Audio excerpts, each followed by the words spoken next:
the opposition, and Governor Wallace emerged as a great symbol.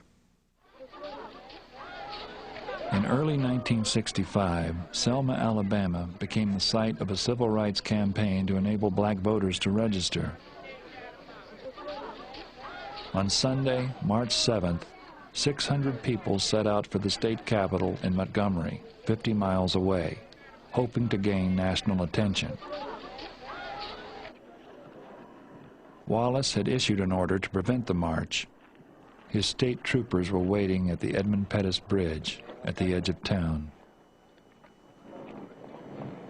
It will be detrimental to your safety to continue this march, and I'm saying that this is an unlawful assembly. You have to disperse. You are ordered to disperse, go home, or go to your church. This march will not continue. In the beginning, I thought we would be arrested and just taken to jail. But when I saw the troopers putting on their gas masks and raising their sticks and the bullwhips, those moments when the troopers came toward us, I knew then we would be beaten.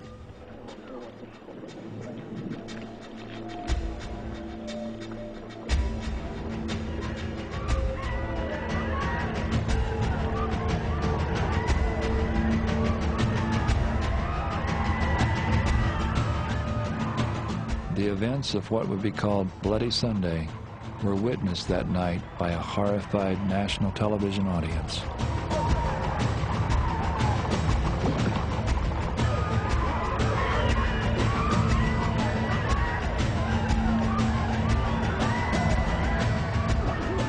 Wallace never intended for that violence to take place on that Sunday in Selma.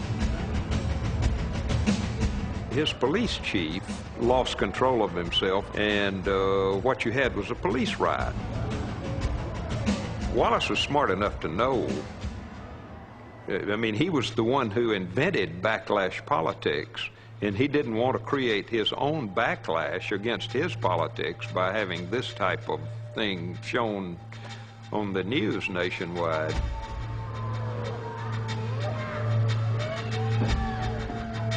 Wallace was as mad, I believe, as I've ever seen him.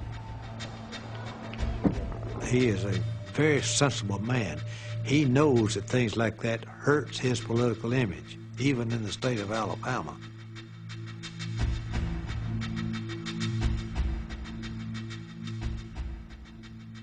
The violence in Selma had immediate impact.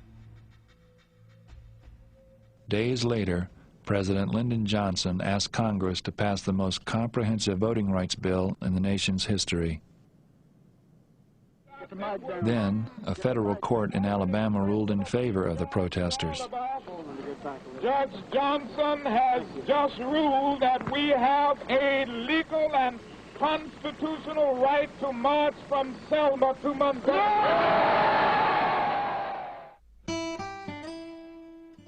Judge Frank Johnson, the old friend Wallace had vilified to rekindle his own political career, had issued the ruling. This time there was no doubt who had lost and who had won.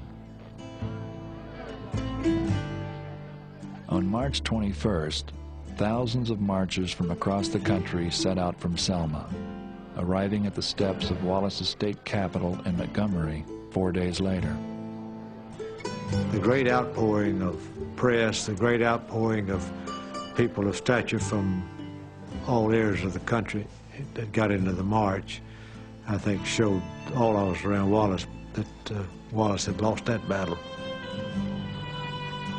You could look out George had won in the governor's office and see it. And of course, everybody knows Martin Luther King was a great speaker. And I said, Wallace, you see, if you could speak like Martin Luther King, you'd have all them people following you and you might amount to something. Wallace's aides joked that he was looking at the inauguration crowds of the future. They were not far from wrong. Over the next decade, hundreds of thousands of black voters would register in Alabama and millions more throughout the South.